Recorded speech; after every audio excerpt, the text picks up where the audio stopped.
Hey man, say man, it's your boy YNC, you heard me? You know what I do when I do it, you heard me? I'm brought to you today with the Game to Change podcast. I am YNC, my brother Trey, What's the and word? What's the word? How y'all doing? How y'all doing? shout out to the Game Change Network. And what we got for you today is Game 7. How y'all feeling about Game 7, man? You know there's a lot going on out there. You know, we live from outside. There's gonna be a lot of our content live from outside. We live from outside with it. By the pool yard. But yeah. With that being said, we're gonna jump into the Game 7 like that, you heard me? Trey, how you feeling about that Game 7 today? I always took, I always took the Spurs. You know, I think the Spurs gonna take it. Uh, I don't know if you paid attention, but your guy, Jay Will, I think every game that he done played, they lost. Well, good thing Jay Will ain't playing today, you heard me? Good thing Jay Will ain't playing today. You know, shout out to Jay Will. He the second option on OKC. But you know what I'm with. You know what I'm with. You know what I'm with.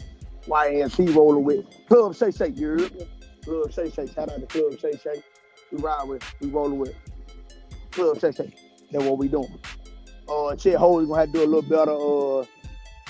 Hartenstein doing a good job with women, to be honest with you. You know, he's tagging them, antagonizing them a little bit.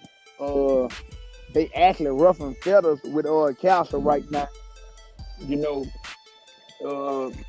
Hold on. So you don't think they kind of, bro? They kind of contradicting because y'all said that Castle be out there playing football, but ain't nobody saying nothing about Hartenstein, bro. Like y'all calling it rough and Wimby up, but y'all calling Castle out there playing football. Like I don't get it.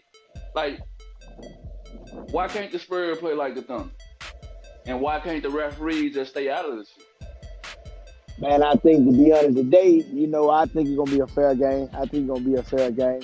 You know, saying the last couple games been a little crazy, but that only because the NBA wanted the Spurs and OKC to go to Game 7. We all knew that. Everybody knew that. That's why that was the easy bet for Game 6 to say the Spurs was gonna win. That was hands down. But to all you sport bettors out there, bet your money on OKC today. Bet your money on OKC. Club Shay Shay. Club Shay Shay. Club Shay Shay. Usually Shay don't average more than 30 points, and I don't know why, but I guess it's just a thing for him. I guess 30 just his number. But today Shay going over 30. Yeah.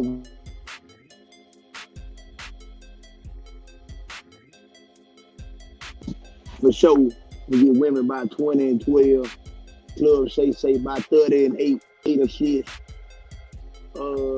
Chet Holmes gonna have to do something, man. Like I said, Chet Holmes gonna have to do something. Chet Holmes gonna have to do something.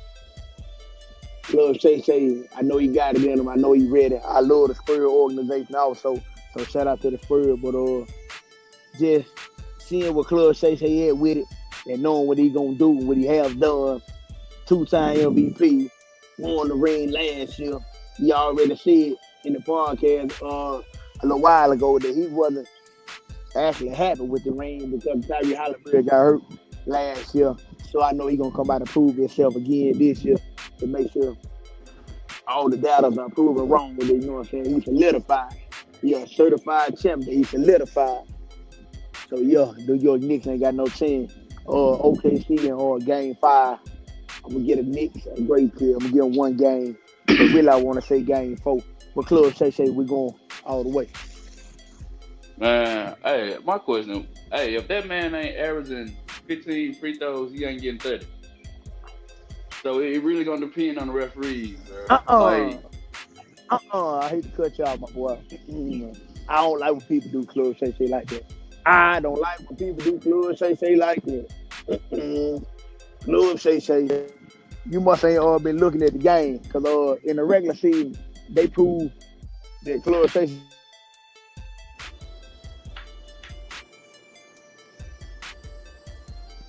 he literally put up 34. 4 free throws. He shot in the whole game. Everything else off the grit and grind. Mid-range. Look like Kobe Bryant, mid-range.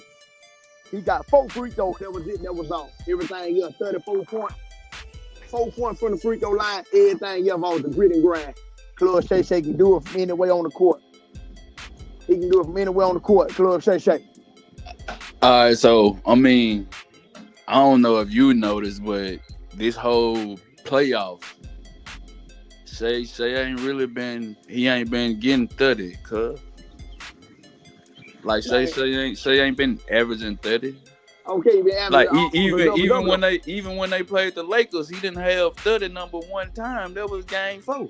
He ain't need 30 when he gets the Lakers. That was an easy victory. You know it. You know it. The people know. But that man, he still was out there going 6 and 7 for 20. Like he was trying to score. It's just the defense. I guess this is what I can say. I think that some people, I ain't gonna say everybody, some people have figured out how to play defense on Shay. And now since they have put such a magnifying glass on the foul baiting and stuff like that, if he don't get fouls, he's not getting 30. Like I'm telling, like I guarantee tonight, if he don't have more than 10 free throws, I don't see him getting 30. Oh man, cut it out, man. I don't see him getting 30. Cut it out, man. What did Kanye West say to Charlie, man? You ain't got the answer, Trey. You ain't got the answer. Club Shay Shay in game 7. Club Shay Shay going for a 35 or better today. Club Shay Shay with 8 assists. Cause you talking about he ain't really been averaging 30. If you looked it up, he ain't been had to put up 30 all the time. Cause you still getting high numbers in assists. Shay usually don't have no double-double in the regular season. But he been getting double-doubles against the Spurs this year. So what's going on? So what's really going on?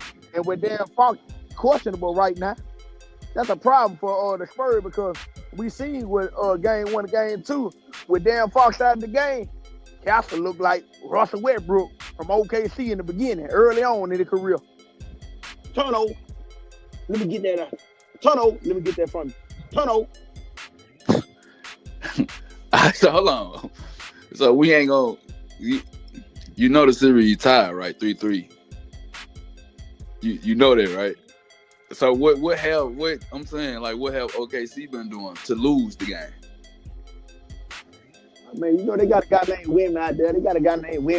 You know. But, that's it. Because what I'm saying is, the question that I'm asking is, you saying that Castle, from game 1 and game 2 when he averaged the 20 turnovers, I don't even think Castle done had 3 turnovers a game. Now that could be because De'Aaron Fox and Harper is back. That could be why. But I think Castle is learning real time. You know, he going through the motion real time. So I think that man gonna have a good game tonight. I actually think Castle is gonna be the one that winning the series. Like, yeah, women gonna have a big game, but I'm telling you, I think Castle is gonna be the one that be that game changer. Last game it was Vassell. Vassell didn't let off. He didn't let the gas off at all. Like Vassell was blocking shit, he was whooping shit, and that nigga was hitting threes, timely baskets. Vassell was doing all that.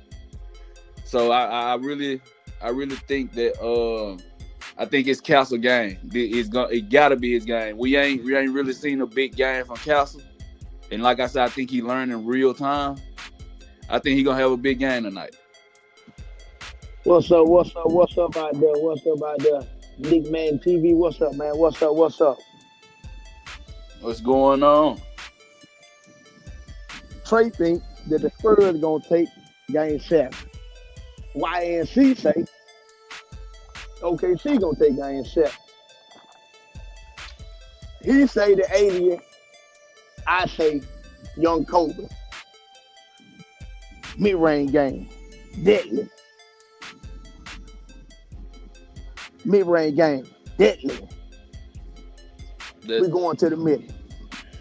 You a smart man. Hold on. Back to your comment. Back to your comment about him having a double-double. Say ain't averaging a double double, and I don't think he done had a double double number like 1 or 2 times. And in those games that he had a double double in, I think they lost. Cause I didn't say he was having a double double. I said he had a double double against the Spurs. And as I said again, he gonna have a double double again tonight, more than likely. if he have a double double, the Spurs are winning. Not at all. Not at all. Not at all. If and this is why I said it. I said it because if he's passing the ball, that means he's not scoring. I would rather let everybody else beat me than let Shea beat me. If Shea beat me, like I said, Shea going for 17 free throws. If they lose this free throw battle, then yeah, OKC winning. OKC winning regardless. You got the MVP versus the defensive player of the year. That's very intriguing, like I said from the beginning. But you call MVP for a reason. It said most valuable player. And they were more valuable player. That's what they do. They show up in game 7 on the biggest stage of them all. Michael Jordan did. I mean, Kobe Bryant did. That's what they do. They show up on the biggest stage of them all.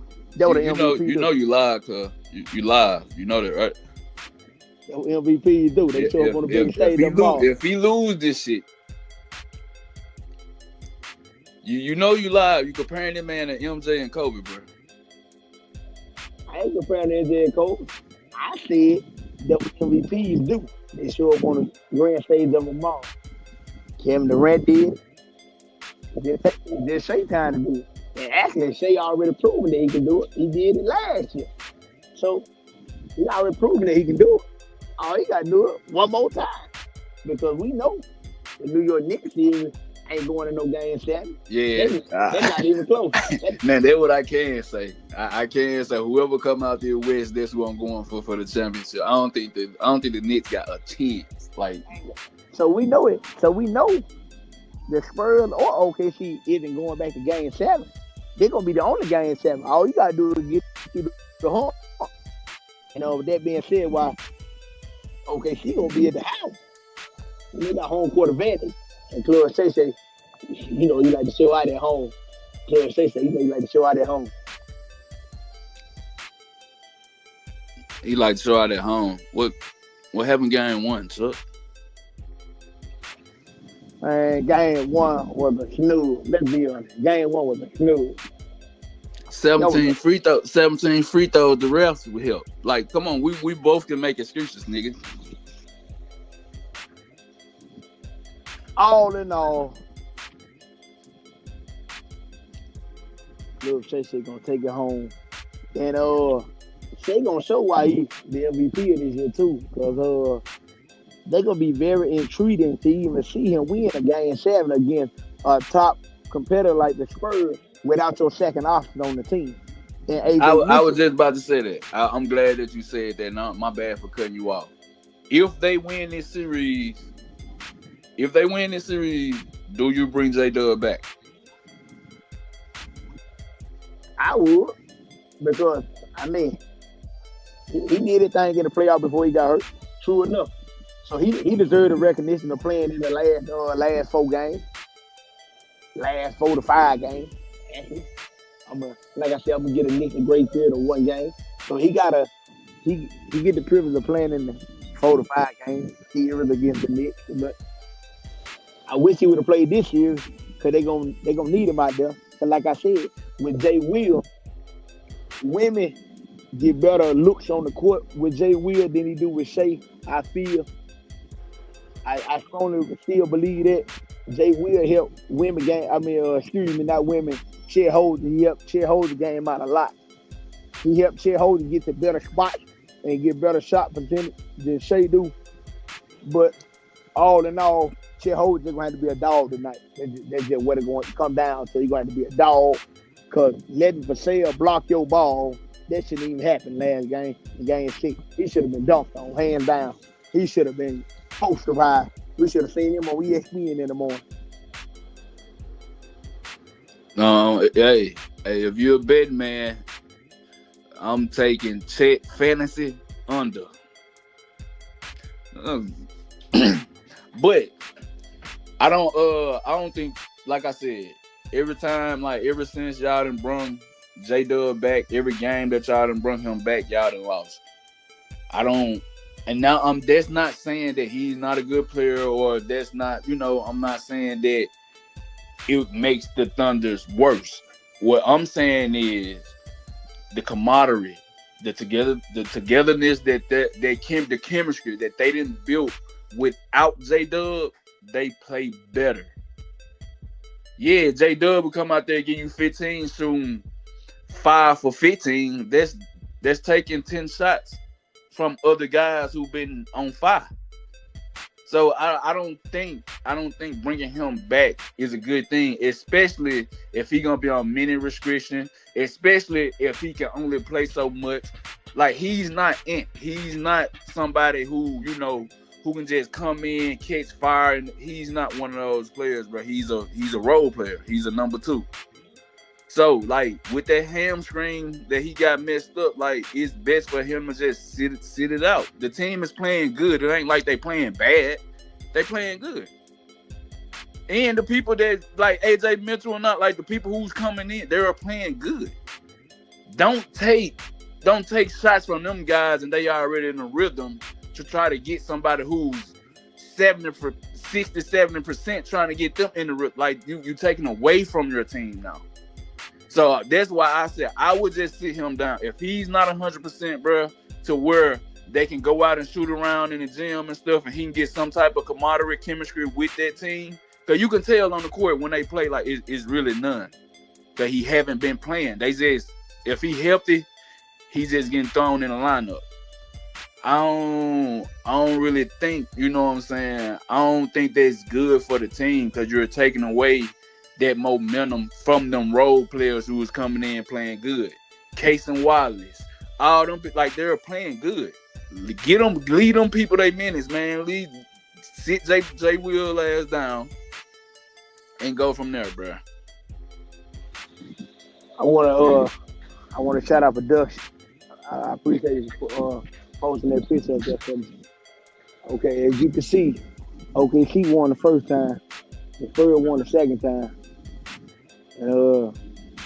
It's an up in the air thing tonight. So you say, Trey. I say OKC got the game.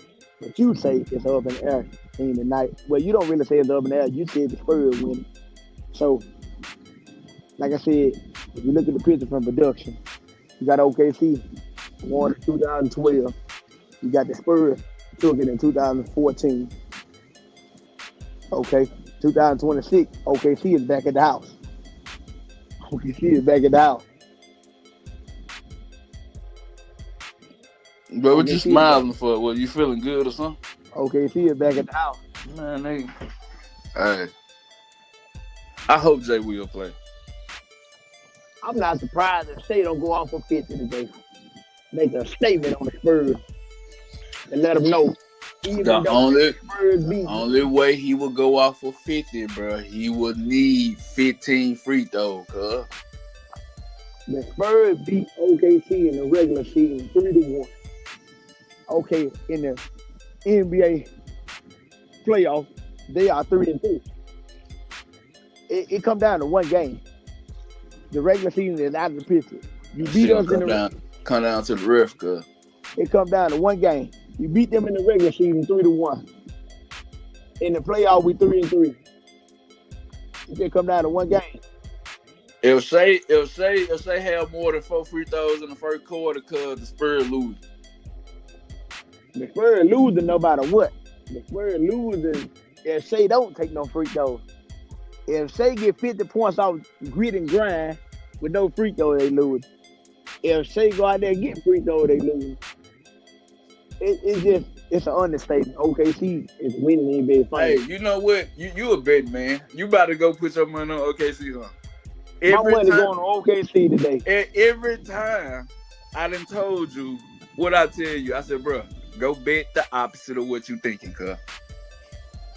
Then I said it. I have told you that. Every time you done went and bet it, bro, I said, bro, go bet the opposite of what you are thinking. Yeah, he usually say that, y'all. He usually say that, but we know the truth today. Y'all know the truth out there. Y'all know the truth out there. It's OKC for the day. Uh,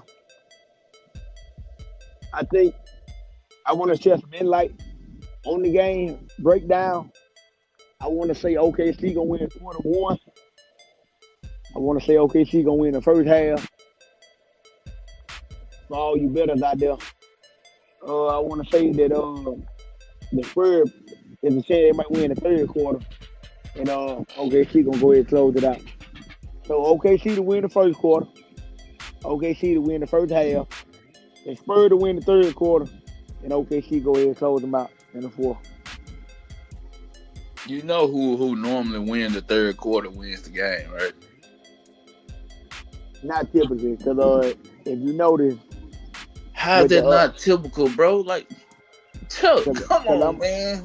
I'm sure you saw the game one, the New York Knicks and the Cavaliers, when the Cavaliers put up almost 30-some points, over 30-some points in the third quarter, and the Knicks only put up, I think, 12 points in the whole quarter, then come back the fourth quarter. You the only one believed in the Cavs, cuz.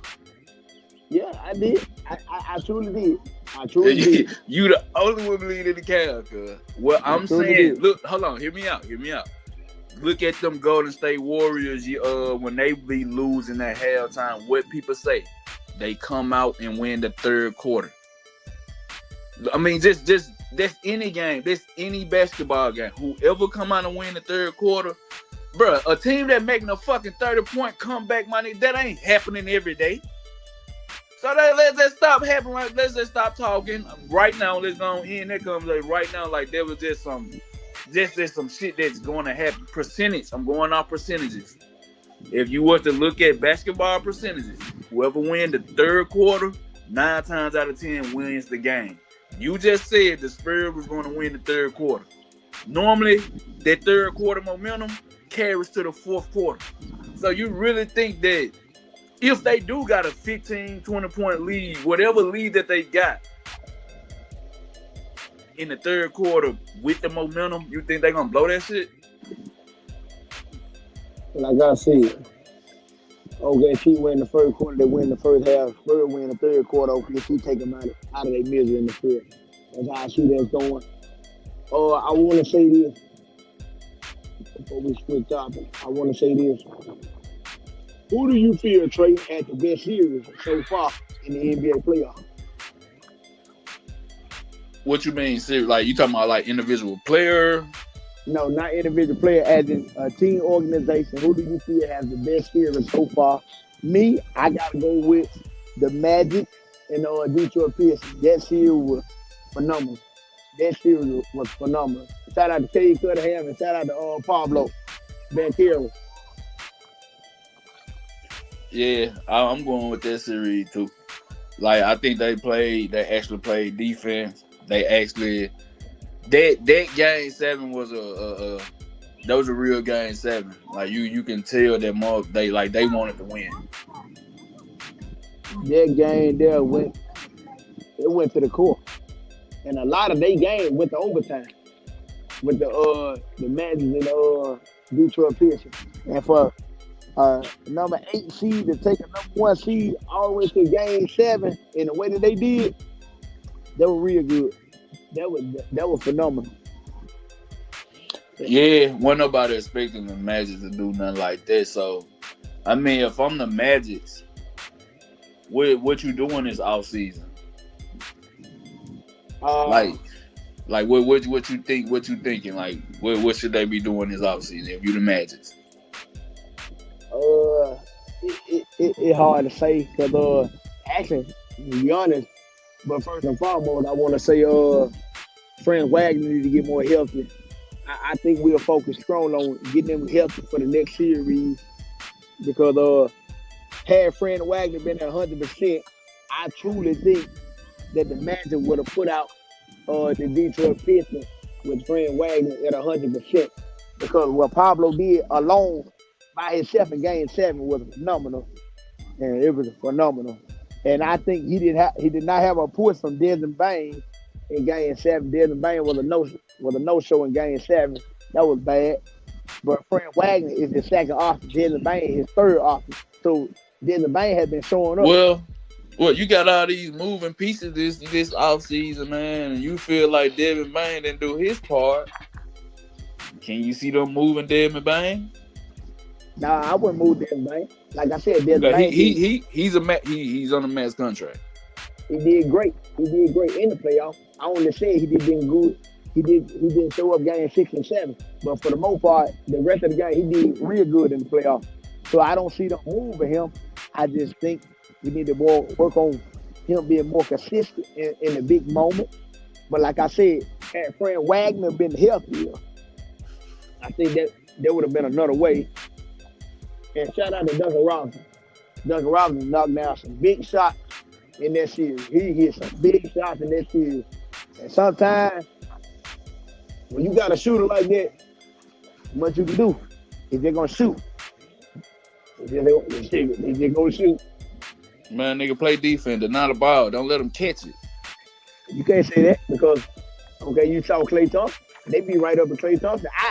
He still shoot the this ball. Duncan Robinson, you talking about Duncan Robinson and Klay Thompson. Two different people, man. No, don't do that. Do not do that.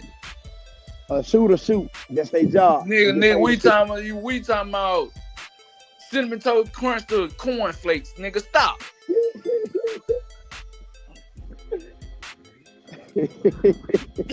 chill out, man. I'm talking about some fucking Duncan Robinson, Klay Thompson, boy.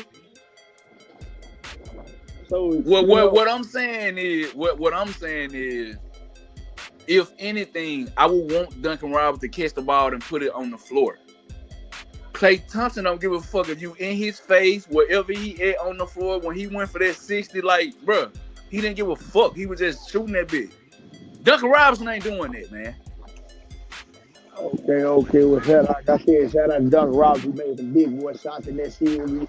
They got them over the top, put them over the Magic, and send the Magic on to the house. So shout out to Duncan Robinson, made some big boy plays. But as I stated from the beginning, also their regular season, Detroit Pistons need some help. They need some help. They need some solid more shooters because Duncan Robinson's not gonna be able to make all those shots on his own. So they need at least like 2 more knockdown shooters. And for Jalen Duran, he's eligible for a max contract this year.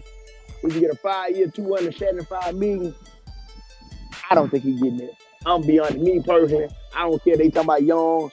I'm not giving him that. He have not displayed anything to show that you want to give him that kind of money. He have not at all. And for you to be the second option on Detroit Pistons, no. For what you did, no. Not at all. No. All right, now I agree with that. I always have said when it came out, I think the best thing that Detroit can do is a sign and trade. That'll be the best option for them. And I heard this from KG and Paul Pierce podcast. They came up with this idea, and I thought it was a pretty dope idea. Sign and trade Jalen Duran to the Lakers, and Detroit get Austin Reeves. That's Cade number 2. Austin Reeves is in a defensive system. Luka get his lob threat and Jalen Duran. I think it works for both teams. Then that mean you lead Detroit Pistons as a defensive anchor chip in the paint as a liability. See, that tells that you don't watch basketball, because while Jalen Duran was in the playoff bullshitting, they had Beef Stew out there and they had Paul Reed. Everybody was saying Paul Reed should actually be fucking starting because he was out there giving you double-doubles in 10 minutes. So you can afford to lose Jalen Duran, and you still have Beef Stew. He's a stretch big in a defensive anchor. And you have Paul Reed, who pretty much is an energizer. So you really ain't losing nothing. You ain't. So I think Detroit will be okay. And you also have to take into account Tobias Harris. He's a free agent. I don't know who else a free agent. I know for sure Tobias Harris is a free agent. So that $20 million that they got on their contract on him is coming off. So they still have a little cap space. So if I was Detroit Pistons right now, if I was Detroit Pistons, yeah, I saw a post the other day that Detroit Pistons is highly anticipating trying to get Kawhi Leonard. Kawhi Leonard is an offensive and defensive threat, no matter what team he's on. And by defense, the Detroit Pistons known for being a defensive team with Cade Cunningham running the offense. And to be honest, if you think about it like that, they really ain't no different from that Chicago Bulls team. Derrick Rose ran the offense, but they were the defensive anchor chip team. So with a Kawhi Leonard added to a Detroit Pistons, that would be phenomenal. I can agree with that 100%. That would be very. So your analogies be cool, but you compare Luol Deng to a fucking Kawhi Leonard. Stop, bro. Like the Bulls team, like you was cool with the Bulls team, but you should have compared this Detroit Pistons when it's only Cade to that Chicago Bulls team when it was only D Rose. With them adding Kawhi would make them a way better team than that Derrick Rose team, bro. Of course. So that was your analogy. Your analogy was wrong. No, that's when they get Kawhi Leonard. As of right now, it's very simple. Derrick Rose ran the offense for the Bulls. Cade Cunningham running the offense for Detroit, and they both are defensive teams. That's the team. That's the team now. Yes, that's what I'm saying. And I said they're trying to pursue. You just said adding Kawhi to Detroit would make them a defensive anchor chip. What up? And you said it would make them like the Bulls with Derrick Rose. I just said it make them like the Bulls. I said they're similar. I said the play style is similar to the Bulls, but adding Kawhi Leonard, that will put them over the top. They are trying to get Kawhi Leonard currently now. They do not have Kawhi Leonard currently at this moment. So with that being said, what? I'm gonna just sit here and say I think we saying the same thing. I'm gonna just leave it at I think we saying the same thing. Your ass is going all around the world when you don't got to. Cade Cunningham, the team that they have right now, with Cade Cunningham running everything, he don't have no help. Everybody can sit and say Derrick Rose, that Bull team with Joakim Noah and Luol Deng, people can say that Derrick Rose ran that team. He didn't have no help. If Detroit was to add Kawhi to that team, which I think the only way that they could add him, they would have to trade for him because he's still under contract. Now, a sign and trade with Jalen Duren for Kawhi, I never thought about that, but that sounds good. I know who I'm not giving up. I'm not giving up Asar. Oh no, Asar Thompson. Oh no, Asar. Oh no, Asar and Cade is untouchable. Everybody else you can fucking get. Asar and Cade is untouchable. No, I wouldn't say that. Duncan Robinson, he need to be untouchable. Due to the fact you crazy as fuck. You stupid as a motherfucker. What? Duncan Robinson is untouchable. You think you can't find a fucking shooter? But nigga, listen to me. The nigga from the Lakers, the left hand, the shooter that had the big playoff, he's a free agent. Nigga, if Duncan Robinson gone, nigga, I'm picking him up. Like that's what I'm saying. You can't say that Duncan Robinson is untouchable. Everybody can damn near shoot these days, Tuck. You can't say Duncan Robinson is a Klay Thompson. Like, don't stop doing that shit. Just because you seen that man catch fire 1 or 2 times don't mean that he's an elite shooter. Like, don't do that, bro. You comparing him and you looking at him wrong, bro. He's not like that. Okay. That nigga is a role player. That's it. Well, we can agree to disagree, but we can for sure say Asar Thompson and Cade Cunningham is untouchable. That's hands down. I say one way Asar Thompson can help Detroit next year. Him and his brother, Amen Thompson, they both get in the lab with lethal shooter or somebody who is a certified sniper, and develop a better jump shot and add the rhythm of an actual shot, so they can get a consistent with a shot. because they shot the Hey, nigga. to keep it a buck, bro. It can be this simple for Ausar Thomas. That nigga is what 6'7", 6'8", bro. Just develop a turnaround jump shot. That's it. Ain't nobody gonna continue to let Ausar Thompson get to the hole. They're not gonna let that happen every game. Chuck, oh my fucking God, bro. Where's your basketball knowledge, bro? This is what we be having problem with. So you saying that Kobe turnaround mid range is him getting to the basket, bro? That's two different things. No, hey, listen. It took Kobe time to develop that shot. When Kobe came in, his first couple years in the NBA, he didn't have that shot. It took him time to develop that shot. Kobe developing that shot got to do with Ausar Thomas developing that shot. You just said ain't nobody gonna let Ausar Thomas get to the basket every time. Nigga, you just said this is what Yojo, two things that you said. Ain't nobody gonna let Ausar Thomas get to the basket, and you just said he have to develop a jump shot. I just said he really don't have to put so much focus in developing a jump shot, because if you look at how people play them, they play that nigga, shit, they be below the free throw line. They let him take that free throw line jump shot. So if you develop a back to the basket, mid-range jump shot, they have to guard you, nigga. So do you think he'll be able to learn that? And with them losing Jalen Duren, there was space to floor. Well, I don't know if they're gonna lose him. I would want them to sign and trade him. So that would really clear the paint for Ausar Thomas to be out there, because he will be surrounded by fucking shooters. So do you think Ausar Thompson can learn that shot that you want him to learn by next year? Yes, it's a mid-range shot, bro. It's a turnaround jump shot, Chuck. That would be way more easier than him going in the gym shooting thousands and thousands of threes, bro. It would be way easier, because it's an easier shot, and he got the height over everybody. It's just easier for him. He's long, he's lengthy, he's quick. Like it just would be a better shot. But look at him versus Donovan Mitchell. Like, he's shooting right over him. Yeah. So, like, that's what I'm saying. Like, it's mostly small guards in the league. You know what I'm saying? Well, I ain't gonna say they small. They about 6'5", 6'6". He's 6'7" with a longer wingspan, bro. He's damn near like Mikal Bridges. Mid-range jump shot, bro. Turnaround mid-range is all he needs to develop to have him like a threat.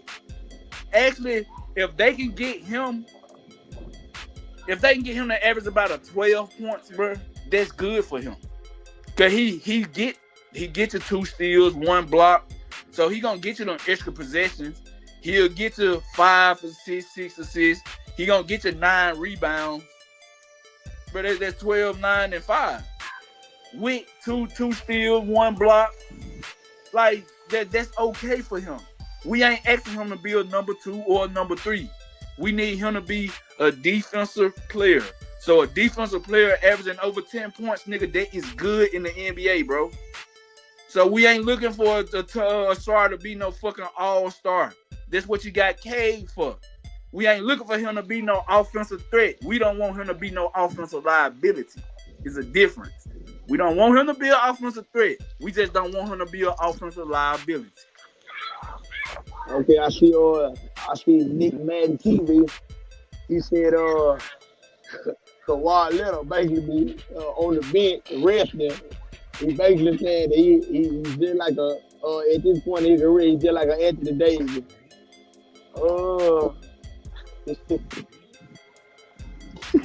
Man, they're like, oh Lord. But I like I ain't gonna lie, I do like the Kawhi to Detroit. There was one I ain't never seen. That ain't bad to me. I like that.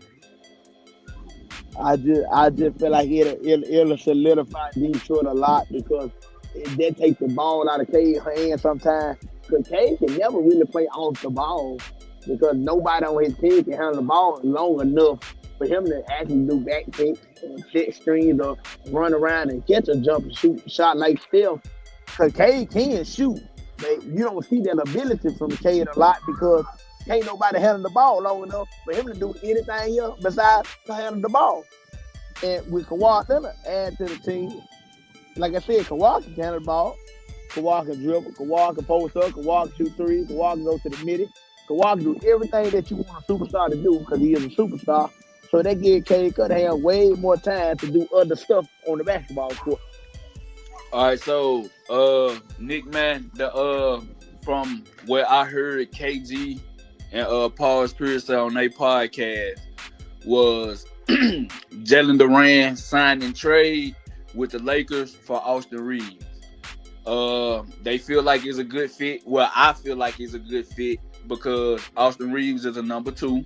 He can take the pressure from off Cade, and everybody's saying that he's a defensive liability. So you put him on a defensive team. You can hire one defensive liability. You can't hire 2, 3. So you put him on a defensive team. You know what I'm saying? He'll be like a Steph. You just hire him. You hire him and you surround him with defense. Now, as far as the center position, they still got Paul Reed. He in the playoff, he came in where he was averaging about 10, 15 minutes. In them 10, 15 minutes, the man was averaging 10 and 7. With the BS that Jalen Duran was doing this playoff, everybody thought that he the one that should have got his minutes. So with that being said, plus them still having Beef Stew, you know what I'm saying? He's a stretch big in a defensive anchor. They ain't really losing a center. They ain't really losing a big. But you bringing in Austin Reeves. Austin Reeves, you know, he's a 20 night scorer. He's a free throw merchant. You know what I'm saying? He'll give you 5 rebounds. He'll give you 5 assists. So you really ain't losing from the team. You know what I'm saying? He's still an assist type, you know. He'll get the team involved type of player. So it ain't like he's an ISO player or nothing like that that'll take away from Cade. So I think Austin Reeves with Detroit I think that's a great fit, honestly, for both ways. I don't think Austin Reeves need to go to the defense here. That's just me personally.